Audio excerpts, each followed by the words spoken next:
Hello and welcome to another amazing day at our summit, Balanced Body, Peaceful Mind. And I'm very honored to introduce to you today our next speaker, Mr. Todd Cheek, who is CEO of Todd's Health Zone, a weight loss and health coaching company dedicated to helping people live healthier, happier lives through diet, exercise, and lifestyle change. With over 20 years in fitness and NESTA trainer certification, Todd is passionate about cutting through the confusion around weight loss. Also, the focus of his book, No Wonder I'm Fat. He hosts the Living Your Best Life podcast, featuring health experts from around the world, and has spent decades bringing health awareness to underserved communities, starting in the Bronx, New York. Hello and welcome, Todd. Thank you so much, Anastasia, for having me on this evening, this afternoon, wherever you are in the world right now. We're very happy to have you here on our podcast, and thank you for taking time to join us. I know your schedule is very busy. Thank you for taking time to Sure thing. make so many changes in other people's lives. So I'll have a couple questions to you. Yes. So first of all, how long have you been helping people lose weight, Todd? Well, I've been in the fitness industry. I started my business while I lived in New York City, and that was, without dating myself or those gray-haired right about now. We're talking about, the early 2000s. So about 2004 is when I started my business. But even prior to that, Anastasia, I had started just working with people just to um, help them around the gym, navigate through the gym, different types of workouts and understanding some of the weight workout routines and things of that nature. So I've been at 20 plus years of my life, and love it still to this day. Love it still to this day. So that's pretty much, yeah, like I said, an old school, old head around here. Oh, that's awesome. Yeah. So why do you think we're so overweight in our nowadays in our day and age? Well, I'll only speak for this country because I don't know what's going on in other countries. But we are faced with so many challenges, not only just the food, but just everyday lives. When it comes to stress, when it comes to sleeping habits, when it comes to hormonal imbalances due to issues with sleep, due to issues with stress. All of these things play into our fat accumulation, and just also it plays into our decision making when it comes to food. A lot of us do find ourselves in a place of using food for comfort. If you're having a stressful day and you're coming home, the thing that you are probably not going to go towards is when it comes to food, is something healthy. You want something that's going to help you and make you feel good. Now, you might feel terrible afterwards. You might ask yourself, did I really need to do that? But in the moment, while it's while you're eating it, it tastes good, whether it's salty, chipsy, or something sweet, or Mm-hmm. if it's something even to drink, you know. So we use all of these things just to, give us comfort from a day that is stressful. And so, like I said, our lifestyle in this day and age in this country is high when it comes to stress, and stress wreaks havoc on our bodies. Cortisol levels are spiking, always up. Our sleep habits, like I said, is something that we uh, don't give a lot of credit to, or we take for granted, in other words. So these are some of the things, honestly, and then we don't move enough. Okay. Thing is the new smoking. We do spend a lot of time uh, in this day and age. Technology has pretty much grounded us or put us in our seats where we don't move as much as we used to move. I remember. and like I said, I'm only going back a few years when we did have to really kind of like move more. As a kid, yes, we moved more. As a kid, we were outside. Um, and some of those some of those things still appeal to me when it comes to just my everyday movement. I try to keep a childlike mind when it comes to movement, and I do things like the monkey bars. I'll do things, like jumping up on things. So even at my age of 58, I still like to do those things that I used to do when I was a kid. So movement is so important. So like I said, these are some of the factors I think play into why we are so overweight in our day and age right now. So you think the mindset changed is playing the biggest role in changing that Yeah, habit? yeah. Mindset is in. You're gonna have to find yourself a, a tribe of people that are ready and willing to walk down that same path of like, okay, even though yes, we are a a culture now of pretty much remaining in our seats throughout the day. We don't move as much. I think it's so important to find that tribe that's looking for people that's people that are up and moving throughout the day. Mhm. They go hiking, they play pickleball, Mhm. and so they're about movement. They're about getting being active, and I think that's something that we overlook in our day and age right now. That support group is means a lot. So true. Yes, So true. yes, So what are yes. your thoughts about weight loss meds, like Ozempic and so on? And do they really work, you think? Yeah, I mean they work, and I think they are great for getting people started. Um, what I have come across largely, Anastasia, is that when I've spoken with doctors that offer these types of approaches, there's really no off ramp. And what I mean by that is that, yes, people will find themselves on the medication, but there is no strategy when it comes to lifestyle modification when they're off. So that's where I think the weight loss medication will have you kind of like in a yo-yo kind of state.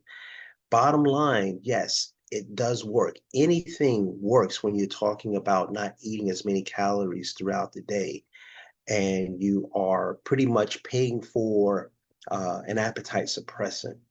So yes, it will work. But if you don't have a strategy with regards to lifestyle change, like you said, mindset change, the weight will come back. The body does remember what is kind of like conditioned to be. And so that weight will come back, and more than likely come back even with a vengeance. So it will put more weight on you. So I think it's a great way to it's a good way. I won't say great way. I think it's a good way and even okay way to start, especially if you are a person that is, very sedentary in your life, and you just, this is what you have to do, and the doctor has recommended or suggested this. I think it's fine for that. But as long as you understand that this thing is about lifestyle, this thing is about mindset, this thing is about movement, while you're going through it, then I think you can come out on the other side in a much better body and mindset and just health overall. So good. So true. So Yeah. true. So agree with that. So what do would there some tips would you give us to avoid plateaus? Well, some of the tips that I always offer or suggest to my clients is a check out your workout. Okay, if your workout routine has become stale, then that's something that can help with a plateau.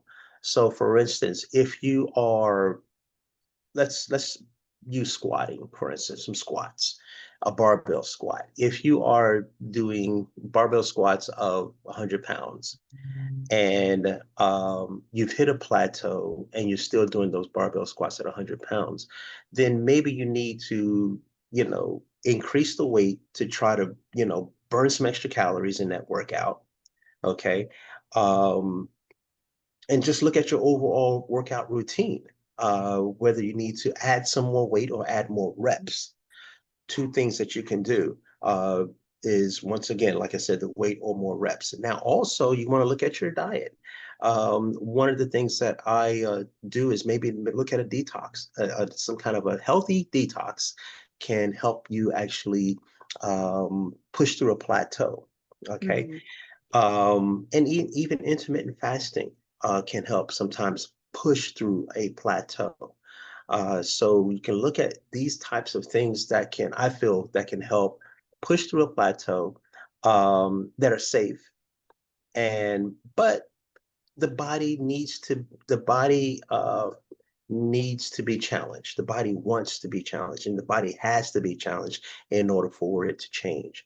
So once again, change. Look at your routine. If your routine has become stale, definitely change your routine, and look at a detox or look at some type of an approach like an intermittent fasting approach. So those are a Mhm. couple things that I think really can help people push through a plateau. Mhm. I'm dealing with one of those right now, so I could use some of that advice as There well. we go. So, what's the biggest misconception you think people have about losing weight and keeping it off? I think when it comes to the time frame that people put on weight loss. It didn't take a month to gain 100, 120 pounds.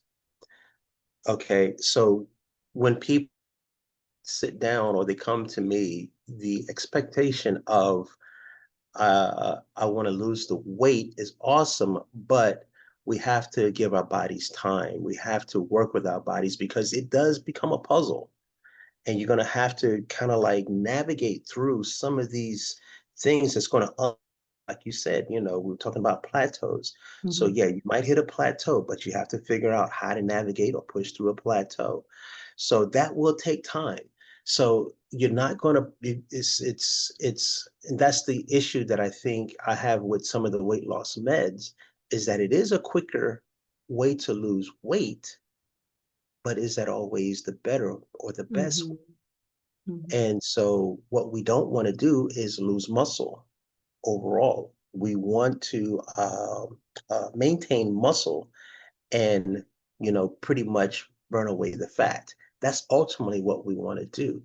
So people will look at a scale, and if they don't see it moving fast enough, they're not looking at the small victories or the non-scale victories. Okay. How are my clothes feeling? Are they Mhm. feeling any looser? Okay, I pretty much put my clients on a smart scale where we're able to kind of like see what, how much body fat they're losing, how much visceral fat. So we go a little bit more into detail. Mhm. So we're able to see these kinds of things. But like I said, I think one of the biggest misconceptions is that people expect the body to just burn the fat off or to lose weight quicker Mhm. than, they want or they hope. Yes, it's a fast food culture, right? So we Yes. all like things to be done quickly and Yeah. with no Yeah. effort, the least resistance, path of least resistance. So Yes, exactly. it's not always the Like, best. yes, yes, yes. So what's the best way to stay motivated, actually, you think? Like I said, I think changing up your routine, okay? Um, and there are so many things that you can look at when it comes to movement. Um, I offer a program called Well Beyond 50, and it's really talking to people that are my age and, a little bit older. Um, I focus on movement, not just going to the gym, because I think when we think of exercise, we think of just going to the gym. And I want to kind of like move people away from that. Mhm. But I think some of the best ways that we can stay motivated is to pretty much, um, uh, you know, do more activities, such like I said earlier, pickleball, hiking. Um, uh, I love racquetball, and then you can throw in some weight resistance in there too. Mm-hmm. So I think, being able to spice things up a little bit, add some other activities in there can definitely make things more exciting, more fun, and keep you motivated as move throughout your life and just keeping it active. Like I Mm-hmm. said, it's really about just variety Mm-hmm. and um, and just understanding movement is the most important part. Doing something each and every day. Walking is excellent. Love walking. Mm-hmm. It's an opportunity for my wife and I just to get together and connect. Mm-hmm. And if it's outside, even better. So I true. okay with the treadmill, but man, if I can get outside and feel the sun and listen to the birds and all those things, then that's where I'm at. Yeah. So variety, I think, keeps us motivated and can keep us motivated. Yeah, I love that. Hiking is one of my favorite activities to do when I'm doing outside. The same way, so it's easier to connect Yeah, with the kids, and mine are teenagers now. So yeah, it's understanding that they're gonna be flying out of the nest pretty soon. So that yeah, we just a little bit of time that we have to connect with our families, with our loved ones, and that's yeah. what's the better way to connect than being in Yeah, nature. yeah, being in Yeah, nature. We yeah. did that last week for my wife's birthday. We all just went, for a walk in the park, and it was the absolute best. Hmm. Lots of laughs and just conversation, and inexpensive. It's cheap. It's free. Hmm. Yeah. You know, it's free, and that's the really cool part about it. So true, so true. Yeah, So yeah. would you give us one practical way today so we could help our audience to start a health journey? I would say really, like I said earlier, find a tribe. Okay, some people that you can connect with that are looking to live their best lives through optimizing their health and their Mhm. wellness. Um, Definitely pay attention to the food that you're putting into your body. And I know I'm going over one, but I cannot cannot say just one thing. I'm sorry, everyone. Mhm. But the food that we're putting into our body, then that might be the number one thing. Um, the amount of processed foods that we consume on a daily basis and sometimes unknowingly, um, and not realizing that they are so depleted in nutrients that we're not providing our bodies with the necessary nutrients that our bodies require for us to optimally function throughout the day and throughout life. So if I can narrow it down, Anastasia, to one thing, it would be to definitely pay attention to the food that you're putting into your body. So true, so Yeah, true. All right, thank you yeah, so much, Todd. That was a very great discussion. Thank you for great tips that you're giving us. So how yes. can our audience to get in touch with you? Would you give us some ideas? Yes, you can always reach me at info@toddshealthzone.com. My website is toddshealthzone.com. You can always visit that website. And I'm pretty much, my number is 917-279-0877. Perfect. Thank you so much. And Yes. Todd will be sharing some free goodie with us as well. So we're gonna share that with the email that we're gonna be sending with his video attached to that. So keep an eye out for that. Well, thank you so much, Todd, and we're very happy to have you today. And good luck to you with your Health Zone program that in changing so many more lives ahead. Thank you so much, Anastasia, for having me on. Appreciate and love what you're doing. You're saving lives, whether you Um, know it or not. Thank you so much. I appreciate that. Well, have a Awesome. great rest of your day. Thank you. You too. Bye-bye.